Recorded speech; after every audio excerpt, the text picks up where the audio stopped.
2 নম্বর question দেখো syllabus 2022 এখানে বলছে যে জটিল টিস্যু কাকে বলে, যে সকল টিস্যু একাধিক ধরনের টিস্যু কোষ নিয়ে গঠিত তাদেরকে জটিল টিস্যু বলা হয়। আর সঙ্গী কোষ নিউক্লিয়াস কার্যকরী নিউক্লিয়াসের কার্যগুলি ব্যাখ্যা করো। বলবো যে সঙ্গী কোষ কী হয়, এটা আছে ওই সঙ্গী কোষে যে সঙ্গী কোষ, এটা হলো সঙ্গী কোষ। এই সঙ্গী কোষের পাশে থাকে এটা হলো সিপ কোষের পাশে থাকে সঙ্গী কোষ। তো সঙ্গী কোষের নিউক্লিয়াস বড় থাকে, সাইটোপ্লাজম ঘন থাকে। আর এই সঙ্গী কোষের নিউক্লিয়াসই সিপ কোষের নিউক্লিয়াসের হিসেবে কাজ করে।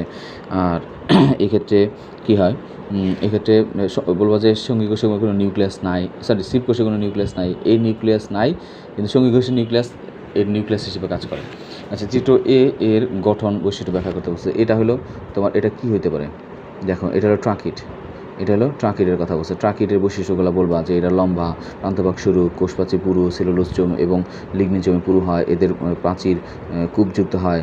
আর এদের পরিবহন এদের কেন্দ্রীয় গহ্বর বন্ধ হয়ে যায়, কিন্তু পাশাপাশি ছিদ্রের মাধ্যমে কূপের মাধ্যমে এরা পরিবহন করে।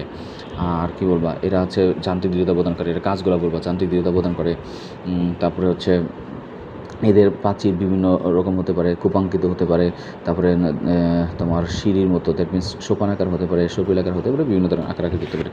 এগুলো বলবা, চিত্র সহ দিয়ে দেবা, বিভিন্ন অংশ দেখাবে এটা হলো কূপ, এটা হলো কোষপ্রাচীর, পুরু কোষপ্রাচীর, এগুলো বলবা।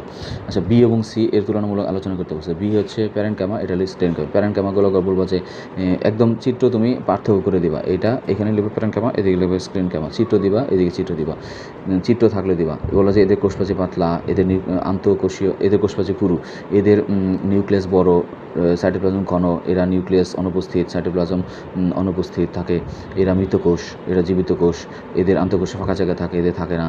তারপরে এদের মাঝখানে কী হয়, এদের মধ্যে কী হয়, এদের মধ্যে তোমার এদের পাতলা কোষপ্রাচীর, এটা হচ্ছে পুরু কোষপ্রাচীর। আর এরা যান্ত্রিক, এরা মূলত উদ্ভিদের দৈহিক গঠনের ভূমিকা রাখে। আর এরা মূলত যান্ত্রিক দৃঢ়তা প্রদান করে, খাদ্য পরিবহন করে, খাদ্য সঞ্চয় করে।